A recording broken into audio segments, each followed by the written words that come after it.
Why is Bitcoin down today? Well, the primary reason seems to be that the Treasury Secretary, Scott Bessent, went on, I guess, CNBC or someplace and said that he made an offhand comment about the United States not buying more Bitcoin for the strategic Bitcoin reserve. So, so what? So what? Um, Here's how I think about that. First of all, the thesis of Bitcoin was never buy it because the US government's going to buy some and pump your bags. That was never the thesis of Bitcoin. The thesis of Bitcoin is that it's the world's best money and people need money and therefore will eventually gravitate toward a money that preserves their value better than anything else. A money that they can store and hold in their own possession, that is unconfiscatable, money that they can use and walk across a border without having it confiscated like gold with a metal detector or confiscated by thugs at the border of a third world country or something like that. The power of Bitcoin is the fact that no one controls it. The fact that it's amazing, the fact that it's you can transfer a unlimited amount of value to the other side of the world in 10 minutes and absolutely no one can stop you. The fact that you can preserve your purchasing power, and if you own one Bitcoin, you own 1/21 millionth of all the Bitcoin that will ever exist, because there will never be more than 21 million Bitcoin ever in existence, ever in the future of humanity. So if you own one Bitcoin, you have 1/21 millionth of that purchasing power of everything that Bitcoin could ever buy. And if you own half a Bitcoin, you have 1/42 millionth of that. If you own zero point 0.1 Bitcoin, you have 1/210 millionth of all the purchasing power. With the US dollar, you don't. With the US dollar, if you own $1, you have 1/22 trillionth, not millionth or billionth, trillionth. You have 1/22 trillionth of the purchasing power, and they keep making more dollars. So that number, that 22 trillion, keeps going up and up and up and up. And so that number can go up to infinity. So the people who need Bitcoin are people who are not sitting on a magic money printer and need a way of preserving their purchasing power in a way that the government is not constantly diluting and inflating away your purchasing power. And for example, inflation just came in hot, which means whatever dollars you have that you are storing in US dollars are now becoming less and less valuable, meaning you need Bitcoin. So the people who need Bitcoin are the people that are the farthest away from the magic money printer, not the people who are literally sitting on it. So let's go in order. Who needs Bitcoin the most? The people who need Bitcoin the most are average people who have a net worth below $1 million. Why do I say below $1 million? Because if your net worth is more than $1 million, excluding your house, you're not allowed, for investing in the United States, you're not allowed to count the value or equity in your house in your net worth. So you have to have a $1 million net worth to invest in anything that is not publicly traded on the stock market, or obviously you can buy real estate and stuff like that. So if you have a net worth of more than $1 million, you can invest in private companies. You can invest in deals that are not yet public. The average person can't do that. The average person in America does not have a net worth of above $1 million, excluding their house. So those people need Bitcoin more. The next people who need Bitcoin more are small businesses who have a cash reserve and they need some way of, preserving the purchasing power of their cash. The next people are bigger businesses and, even wealthier people who need a way of preserving purchasing power over time. The people who need Bitcoin the least are the people who are literally sitting on a magic money printer, which is the federal government in the United States. Now, why is that? Because people are like, oh, but they're not going to buy Bitcoin. It's like, seriously, they have the ability to print out of thin air trillions of dollars of US dollars at their whim, and you think they're worried about whether they buy a little bit more Bitcoin now or later. They currently own, Scott Bessent said, somewhere between 15 and $20 billion of Bitcoin. And the U.S. government's Bitcoin is primarily was confiscated from the Silk Road back in 2014, which was a website that was offering non-violent but illegal stuff. Anyway, And Ross Ulbricht, the person who started it, was pardoned by Donald Trump earlier this year. So he is now out of prison. But anyway, the Bitcoin that the U.S. government owns was confiscated from that website. And so the U.S. government's been selling a bunch of it, but prior to Donald Trump, now they are not selling any of it. And Scott Bessent confirmed that they are not selling any of the Bitcoin they have. But he made an offhand comment about how they're not buying more of it. Now, that doesn't mean they're never buying more Bitcoin. But think about this. Let's assume the government has $20 billion dollars of Bitcoin. If they want $20 billion dollars more Bitcoin, they can buy it today. They can buy it tomorrow. They can buy it a year from now. They can buy it 5 years from now. Because anytime they want more Bitcoin, they can print US dollars out of thin air and buy more Bitcoin with it. Now, if you own US dollars, you're screwed because the dollars they're printing out of thin air are diluting your purchasing power. But if you're sitting on the Bitcoin, then whenever the US government gets around to buying Bitcoin, the price of Bitcoin shoots up. So again, who cares if they're buying it now? Who cares if they're buying it later? The thesis of Bitcoin was never built on the fact that the U.S. government's going to buy it. Now, this is similar. The seven highest performing companies on the stock market right now are called the Magnificent Seven, which is Amazon, Apple, Google, Facebook, Nvidia, Microsoft, and Tesla. I believe. I think that's the seven. I think I got them all right. Anyway, you should never buy any of those based on one thing they might do. So if you're buying Amazon and you're like, I'm buying Amazon because I think they're about to partner with Microsoft. And then you find out, oh no, they're not going to partner with Microsoft. And you're like, oh no, now it's time to sell the stock. That is stupid investing. You should never invest in something based on the possibility that one thing might happen that is controlled by a small number of people or one person, and that's it. Like, that's a stupid way of investing. You should invest in Amazon because over time, you think the world will buy more stuff online and that you think Amazon will do a better job at winning that business than other companies.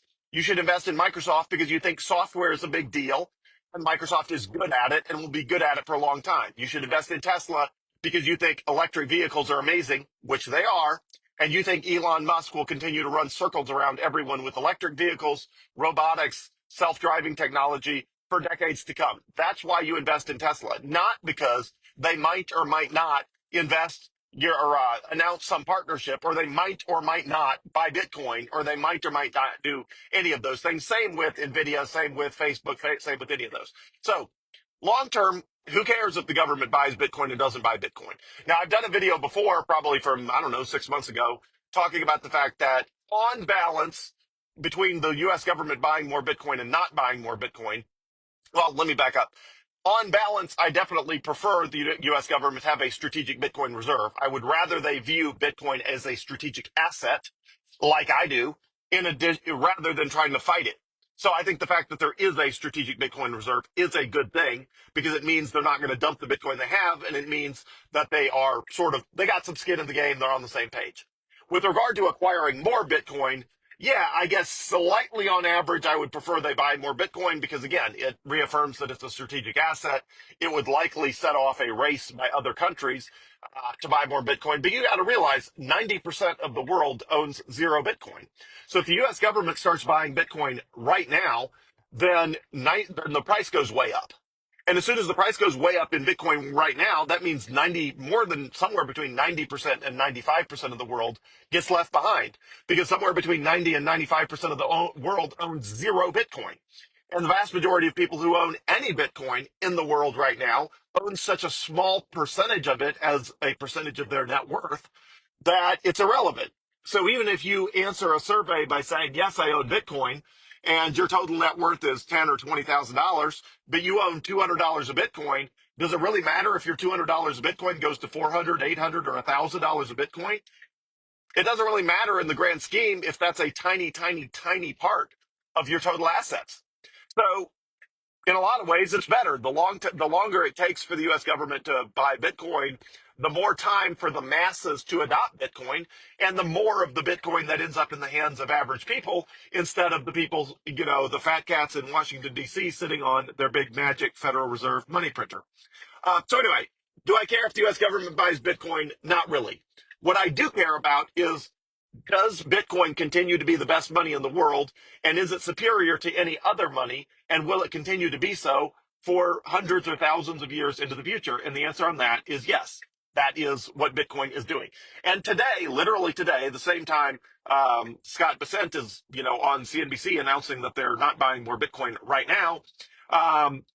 Jack Dorsey's company Block, which makes the BitKey hardware wallet, which is by far the best way to secure your Bitcoin out of the hands of hackers and scammers, they are announcing a new Bitcoin mining stuff, which does not apply to you or me, but for people that are in the Bitcoin mining industry, which is a very tough industry. You should not invest in it. You should not get involved in it.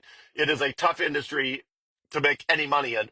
There's a bunch of people who do that professionally with massive Bitcoin mining facilities all over Texas and all over the world. They announced brand new Bitcoin mining hardware, brand new software, brand new everything, like literally today, like an hour ago. And it's amazing. The stuff they're doing is incredible, and it'll be transformative to further decentralize Bitcoin mining. So, is the Bitcoin network better today than yesterday? Yes. The announcements today out of Block, the company that makes all this and makes the BitKey device and all of that, are incredible and will make the Bitcoin, network more secure and more decentralized and better for everyone.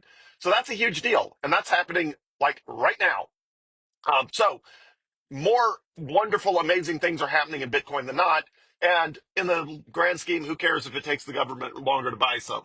Everybody gets Bitcoin at the price they deserve, and apparently the US government deserves a much higher price than today. So, anyway, my advice, which is not financial or investment advice, but my advice as a friend, is the same as always, which is buy as much Bitcoin as you can, sit on it for as long as conceivably possible.